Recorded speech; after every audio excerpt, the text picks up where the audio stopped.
Hi అండి. మరో మంచి రెసిపీతో మీ ముందుకు వచ్చేసాను. ఈరోజు ఈ వీడియోలో ఎగ్ గ్రేవీ కర్రీ ఎలా తయారు చేయాలో చూద్దాం. ఈ కర్రీ ఎలా చేశారంటే చాలా టేస్టీగా ఉంటుంది. ఒకసారి తిన్నారంటే మళ్ళీ మళ్ళీ తినాలనిపిస్తుంది. చాలా టేస్టీగా ఉంటుంది. ముందుగా ఈ వీడియో చూసినట్లయితే లైక్ కొట్టడం మాత్రం మర్చిపోకండి. మీరు కొట్టే ఒక లైక్ వల్ల ఈ వీడియో ఇంకొంతమందికి రీచ్ అవుతుంది. వీడియో చూస్తున్నారు కానీ లైక్ కొట్టట్లేదు. అలాగే మన ఛానల్ని సబ్స్క్రైబ్ చేసుకోండి. నేను చేసే రెసిపీస్ ఎలా ఉన్నాయన్నది ఒక కామెంట్ చేయండి. వీడియో పూర్తిగా చూడండి.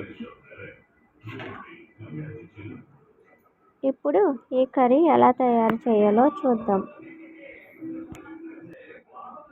ముందుగా కోడిగుడ్లు ఉడకబెట్టుకొని ఇవి ఒలుచుకొని ఇలా చూపించిన విధంగా 4 చోట్ల ఘాట్లు పెట్టుకోవాలి.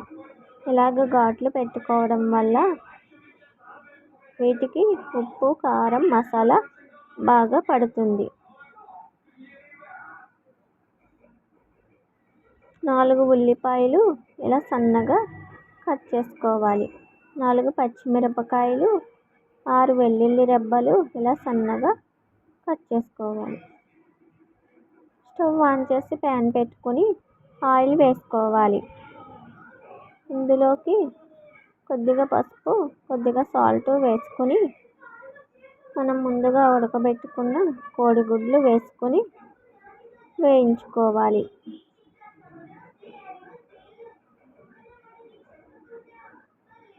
ఈ కోడిగుడ్లు గోల్డ్ కలర్లోకి వచ్చేంత వరకు బాగా వేయించుకోవాలి.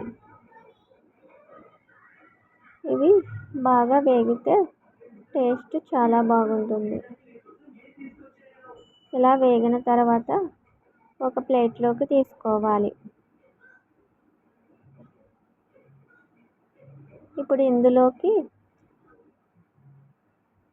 కొద్దిగా జీలకర్ర, మనం ముందుగా కట్ చేసుకున్న వెల్లుల్లి వేసుకొని వేయించుకోవాలి.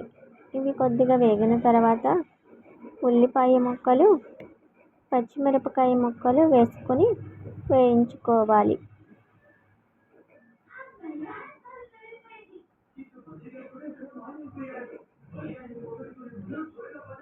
ఈ ఉల్లిపాయ ముక్కలు బాగా వేగిన తర్వాత అల్లం వెల్లుల్లి పేస్ట్ వేసుకొని పచ్చి వాసన పోయేంత వరకు బాగా వేయించుకోవాలి.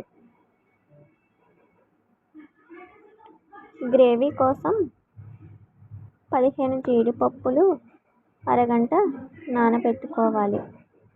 3 పెద్ద సైజు టమాటాలు ముక్కలుగా కట్ చేసుకొని ఇవి మెత్తగా పేస్ట్లా చేసుకోవాలి.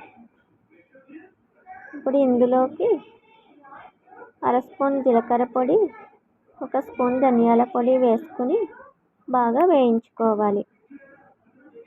మనం జీడిపప్పు, టమాటా పేస్ట్ చేసుకున్నది ఇందులో వేసుకొని కొద్దిసేపు వేయించుకోవాలి.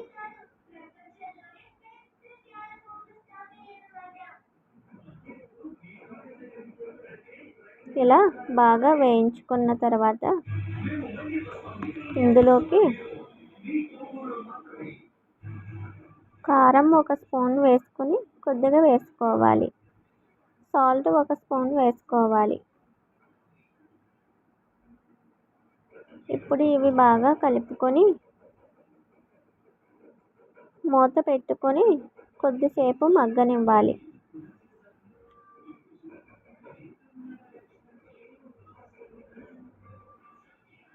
ఇలా బాగా మగ్గిన తర్వాత ఒకసారి ఇలా బాగా కలుపుకొని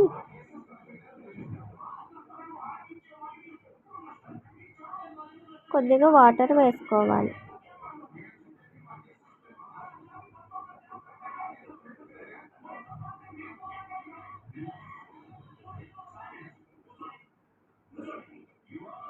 ఇలా వాటర్ వేసుకున్నాక ఒకసారి ఇలా బాగా కలుపుకొని మనం ముందు వేయించుకున్న గుడ్లు ఇందులో వేసుకోవాలి.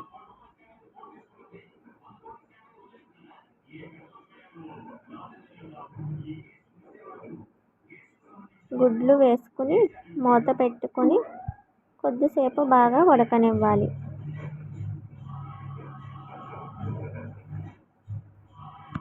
ఇలా ఆయిల్ అంతా పైకి వచ్చిన తర్వాత ఒకసారి ఇలా బాగా కలుపుకొని ఉప్పు సరిపోయిందో లేదో చూసుకొని వేసుకోవాలి. కొత్తిమీర వేసుకుంటే చాలా బాగుంటుంది.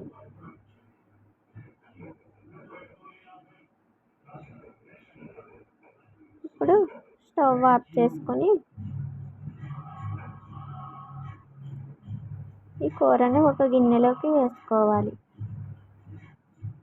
ఎంతో సింపుల్ అండ్ టేస్టీగా ఎగ్ గ్రేవీ కర్రీ రెడీ. ఈ కర్రీ మీకు నచ్చితే లైక్ చేసి, షేర్ చేసి, సబ్స్క్రైబ్ చేసుకోండి. మీరు ట్రై చేసి ఎలా ఉందో నాకు కామెంట్ చేయండి. మరో మంచి రెసిపీతో మళ్ళీ మీ ముందు ఉంటాను. అంతవరకు బాయ్. సబ్స్క్రైబ్ చేసుకోవడం మాత్రం మర్చిపోకండి.